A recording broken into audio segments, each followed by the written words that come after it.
టాలీవుడ్ ప్రముఖ నటుడు ఫిష్ వెంకట్ కన్నుమూశారు. మూత్రపిండ సంబంధిత వ్యాధితో గత కొంతకాలంగా బాధపడుతున్న ఆయన శుక్రవారం రాత్రి తుదిశ్వాస విడిచారు.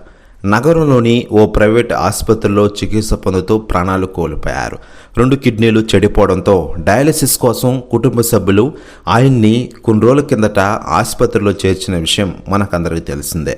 2 కిడ్నీలు మార్పిడి చేయాలని వైద్యులు తెలిపారు. ఆయన కుమార్తె ఇటీవల మీడియాకు వెల్లడించిన విషయం మనకందరికీ తెలిసిందే. వైద్య సేవలు పొందలేని దీనస్థితిలో ఉన్నానని, దాతలు ఎవరైనా సాయం చేయాలని ఆమె కోరారు. ఇంతలోనే ఆయన మృతి చెందడం విచారకరమని చెప్పుకోవచ్చు. మరోవైపు టాలీవుడ్ ఇండస్ట్రీ సెలబ్రిటీలు కూడా చాలామంది ఫిష్ వెంకట్ మృతిపై విచారం వ్యక్తం చేస్తున్న విషయం మనకందరికీ తెలిసిందే. మరోవైపు లేటెస్ట్గా అందుతున్న సమాచారం ప్రకారం టాలీవుడ్ స్టార్ హీరోలు ఇప్పటికే ఫిష్ వెంకట్ మృతి అని తెలియడంతో హడావిడిగా ఆయన ఇంటికి బయలుదేరి వెళ్తున్నారట. అయితే లేటెస్ట్గా అందుతున్న సమాచారం ప్రకారం Tollywood star hero, global star, mega power star Ram Charan fish Venkat మృతి అని తేలడంతో ఆయన ఇంటికి హడావిడిగా బయలుదేరి వెళ్తున్నారట.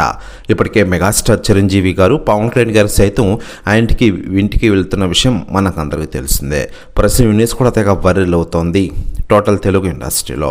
మరోవైపు లేటెస్ట్గా అందుతున్న సమాచారం ప్రకారం వెంకట్ 100కు పైగా చిత్రాల్లో హాస్య నటుడిగా నటించి ఒక గుర్తింపును సంపాదించుకున్న విషయం మనకందరికీ తెలిసిందే.